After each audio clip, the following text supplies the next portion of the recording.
ദൈവനാമത്തിന് മഹത്വം ഉണ്ടായിരിക്കട്ടെ. മലങ്കര കാത്തലിക് TV സംപ്രേഷണം ചെയ്തുകൊണ്ടിരിക്കുന്ന സന്തോഷത്തിന്റെ സദ്വാർത്ത പരമ്പരയുടെ 86-ാം എപ്പിസോഡിലേക്ക് ഏവർക്കും ഹൃദയപൂർവ്വം സ്വാഗതം.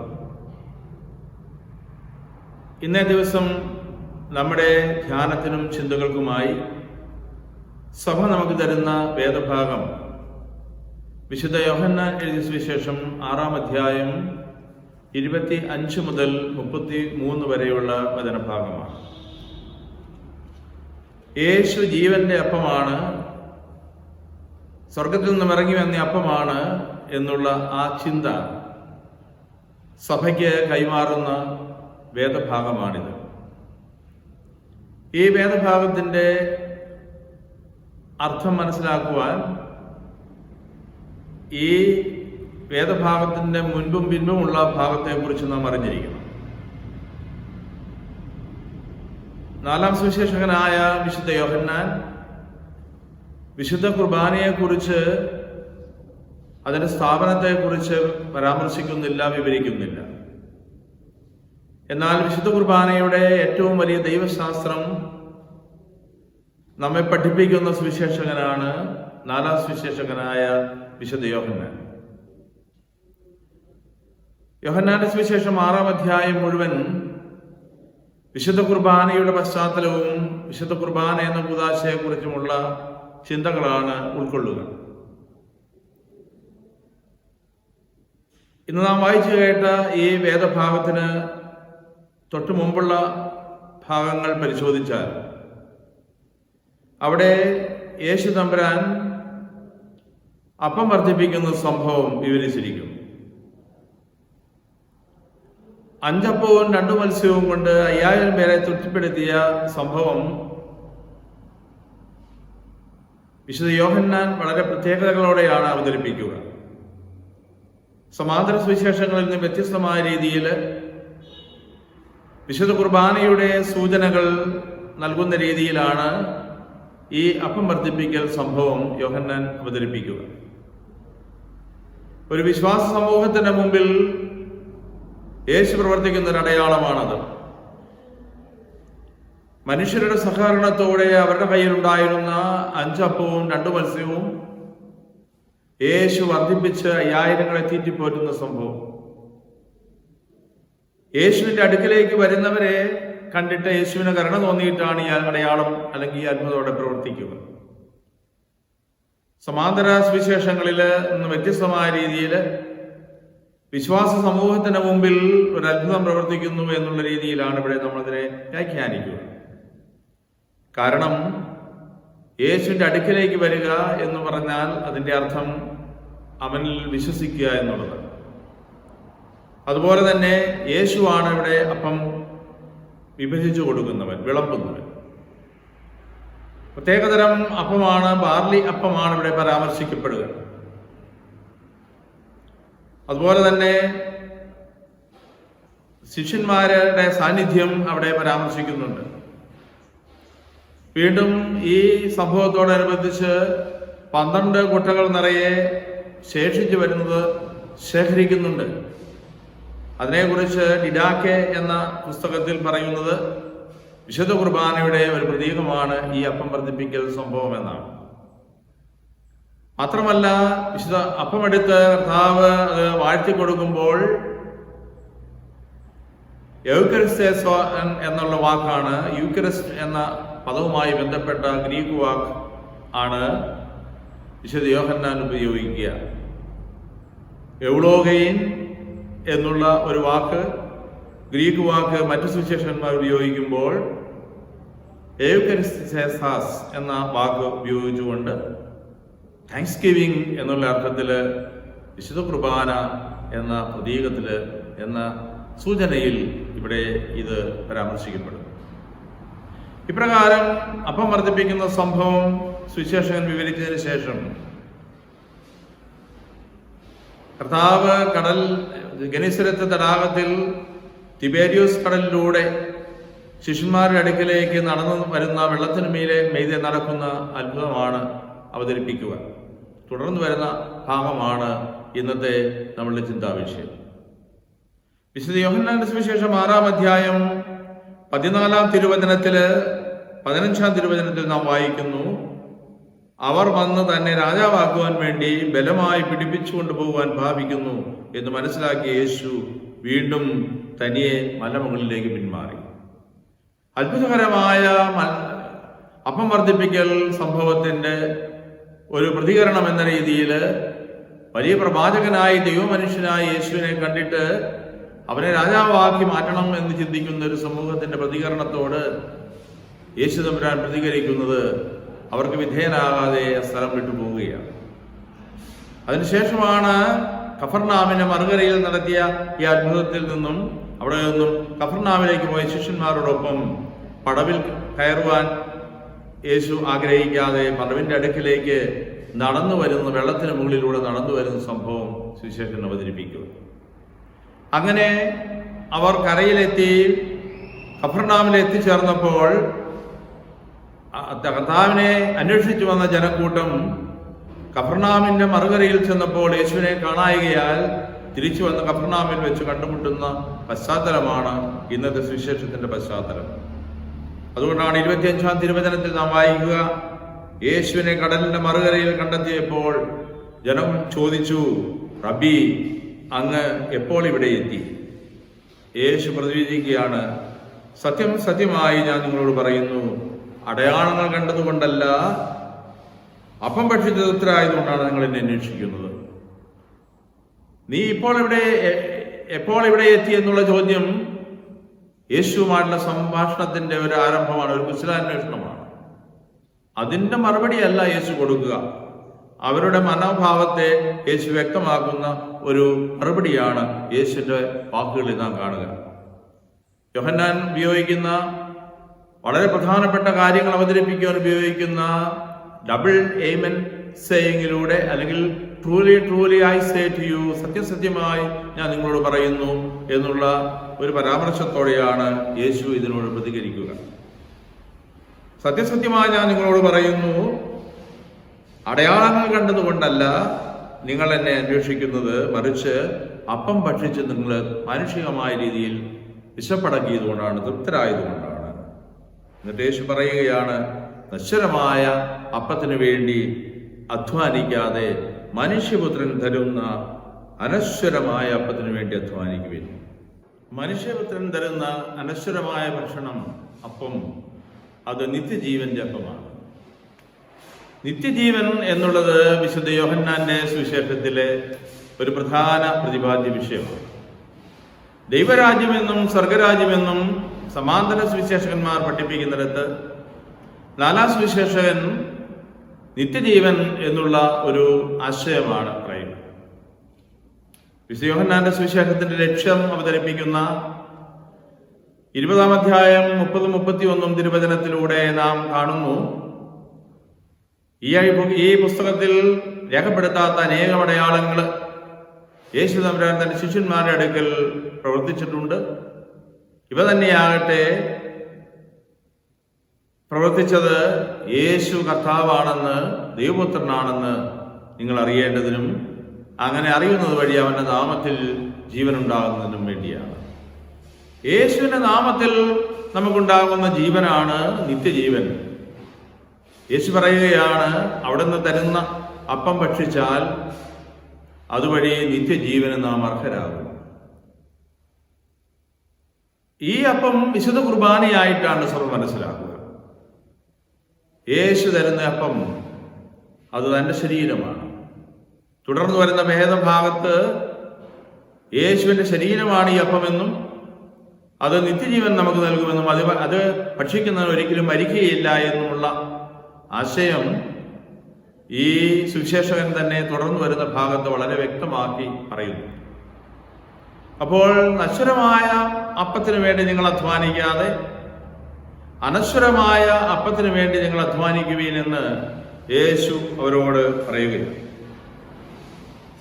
അപ്പോൾ അവർ ചോദിക്കുകയാണ്, ദൈവഹിതം അനുസരിച്ച് പ്രവർത്തിക്കുവാൻ ഞങ്ങൾ എന്ത് ചെയ്യണം?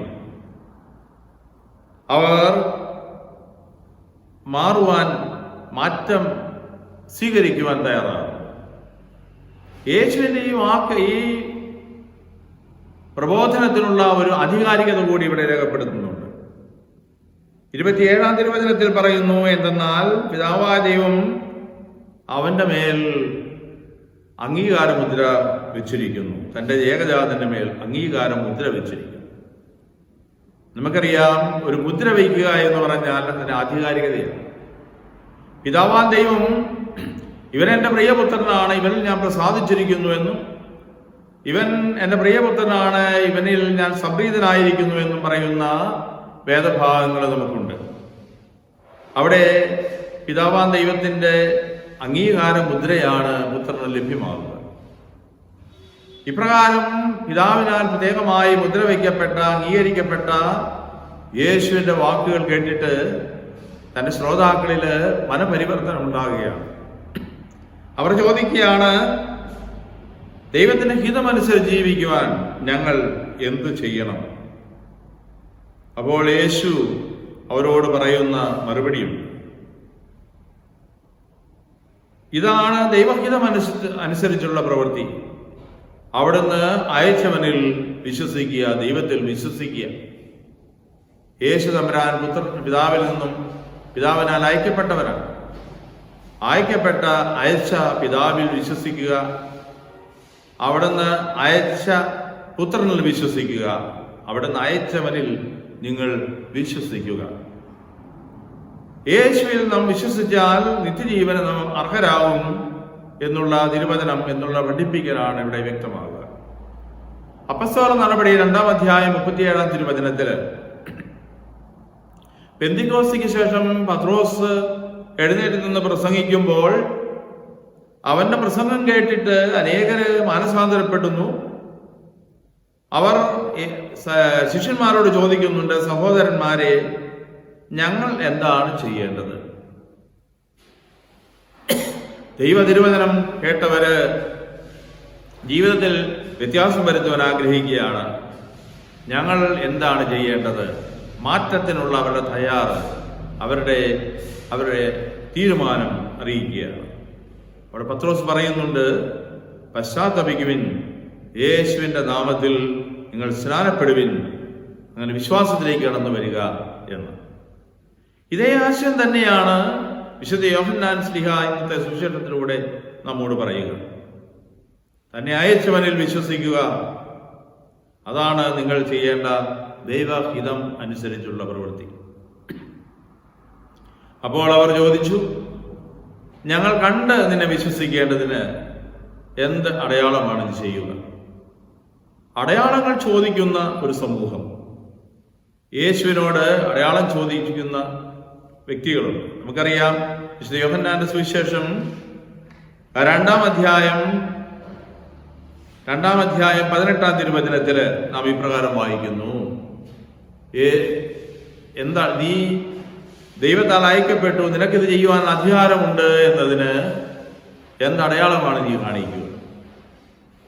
അപ്പോൾ ദേവാലയം ശുദ്ധീകരിച്ച യേശുവിന്റെ പ്രവർത്തനത്തിന്റെ ആധികാരികത മനസ്സിലാക്കുവാൻ അടയാളം ആവശ്യപ്പെടുന്ന സമൂഹം യേശു അവരോട് പറയുന്നു, നിങ്ങൾ ഈ ദേവാലയം നശിപ്പിക്കുക, 3 ദിവസം കൊണ്ട് ഞാനത് പുനരുദ്ധരിക്കും. അപ്പോൾ അടയാളം ചോദിക്കുന്നു, യേശു അതിന് മറുപടി അടയാളം കൊടുക്കുന്നു. പക്ഷെ അവരത് സ്വീകരിക്കുന്നില്ല. ഇവിടെ വീണ്ടും അവർ അടയാളം ചോദിക്കുകയാണ്. ഞങ്ങൾ കണ്ട് വിശ്വസിക്കേണ്ടതിന്, നിന്നിൽ വിശ്വസിക്കേണ്ടതിന് നീ എന്തടയാളം ചെയ്യും? എന്താണ് നീ പ്രവർത്തിക്കുവാൻ പോകുന്നത്? യേശു ചെയ്ത അത്ഭുതകരമായ 2 സംഭവങ്ങൾ ഈ അധ്യായത്തിൽ തന്നെ നാം കാണുന്നു. 5 അപ്പം കൊണ്ട് 5000 പേരെ തൃപ്തിപ്പെടുത്തിയ യേശുവിന്റെ അടയാളം അവർക്ക് മതിയായില്ല. വെള്ളത്തിന് മീതെ നടന്നു വന്ന യേശുവിന്റെ ദൈവികമായ ശക്തി അവർക്ക് ബോധ്യപ്പെട്ടില്ല. അവർ വീണ്ടും അടയാളം ആവശ്യപ്പെടുന്നു. എന്നിട്ട് അവർ തന്നെ പറയുന്നു, അവിടെ നിന്ന് അവർക്ക് ഭക്ഷിക്കുവാൻ സ്വർഗത്തിൽ നിന്നും അപ്പം കൊടുത്തു എന്ന് എഴുതപ്പെട്ടിരിക്കുന്നത് പോലെ ഞങ്ങളുടെ പിതാക്കന്മാർ മരുഭൂമിയിൽ വെച്ച് മന്ന ഭക്ഷിച്ചു. ഇസ്രായേൽ ജനത്തിന്റെ മരുഭൂമി യാത്രയില് ദൈവത്തിന്റെ വലിയ ശക്തി അനുഭവിച്ചറിഞ്ഞ ഒരു സംഭവമാണ് വിശന്നു പൊരിഞ്ഞിരുന്ന ഇസ്രായേൽ ജനതയ്ക്ക് മോശയുടെ മധ്യസ്ഥം വഴിയായിട്ട് മന്ന വർഷിക്കപ്പെട്ടു. ഈ മന്ന വിശുദ്ധ കുർബാനയുടെ പ്രതീകമായിട്ടാണ് ഇന്നും മനസ്സിലാക്കുക. ഈ മന്ന ദൈവം, പിതാവാൻ ദൈവം, യഹോവയായ ദൈവം ഇസ്രായേൽ ജനത്തിന് കൊടുത്തത് ഒരു വലിയ അടയാളമായിട്ട്, മോശയുടെ അടയാളമായിട്ട് അവർ സ്വീകരിക്കുമ്പോൾ അതുപോലൊരു അടയാളം ഞങ്ങൾക്ക് വേണ്ടി ചെയ്യുവാൻ നിനക്ക് സാധിക്കുമോ എന്ന് യേശുവിനോട് ചോദിക്കുകയാണ്. യേശു കൊടുക്കുന്ന മറുപടി ശ്രദ്ധേയമാണ്. യേശു മറുപടി പറഞ്ഞു, സത്യം സത്യമായി ഞാൻ നിങ്ങളോട് പറയുന്നു. വീണ്ടും യേശു ഉറപ്പിച്ചു പറയുകയാണ്, മോശയല്ല നിങ്ങൾക്ക് സ്വർഗത്തിൽ നിന്ന് അപ്പം തന്നത്, എൻ്റെ പിതാവാണ് സ്വർഗത്തിൽ നിന്ന് നിങ്ങൾക്ക് യഥാർത്ഥമായ അപ്പം തരുന്നത്. മന്ന എന്നുള്ള മാനുഷികമായ വിശപ്പടക്കുവാനുള്ള അപ്പത്തിൽ നിന്ന് വ്യത്യസ്തമായ രീതിയിലുള്ള ഒരു അപ്പം, നിത്യജീവനിലേക്ക് നമ്മളെ കൂട്ടിച്ചേർക്കുന്ന അപ്പം പിതാവാൻ ദൈവം നിങ്ങൾക്ക് തരും. അത് പുത്രനായ യേശുവിലൂടെയാണ് എന്ന് യേശു വ്യക്തമാക്കും. യേശുവിൻ്റെ ശരീരവും രക്തവുമാണ് വിശുദ്ധ കുർബാനയിലൂടെ ഒരു വിശ്വാസി സ്വീകരിക്കുക. യേശു കുരിശിൽ ഉയർത്തപ്പെട്ട തൻ്റെ ജീവിത സമർപ്പണം, അതിനു മുമ്പ് അവിടുന്ന് അപ്പവും വീഞ്ഞും എടുത്ത് തൻ്റെ ശരീരരക്തങ്ങളാക്കി കൊടുത്തിട്ട്, ഞാൻ വരുന്നതുവരെ നിങ്ങളിത് ഭക്ഷിക്കുക, നിങ്ങൾ പാനം ചെയ്യുക എന്നുള്ള ഉപദേശം കൊടുക്കുമ്പോൾ അവിടെ വിശുദ്ധ കുർബാന സ്ഥാപിക്കുന്ന സംഭവമായിട്ടാണ് സഭ പഠിപ്പിക്കുന്നതും വിശ്വസിക്കുന്നതും. പിതാവാ ദൈവം തൻ്റെ ഏകജാതനെ ഈ ലോകത്തിലേക്ക് അയച്ചുകൊണ്ട് തൻ്റെ ജീവൻ സമർപ്പിച്ചുകൊണ്ടാണ് ഈ ലോകത്തെ രക്ഷിച്ചത്. ഇതിൻ്റെ വലിയ ഒരു ആഘോഷമാണ്, ആചരണമാണ് ഓരോ വിശുദ്ധ കുർബാന.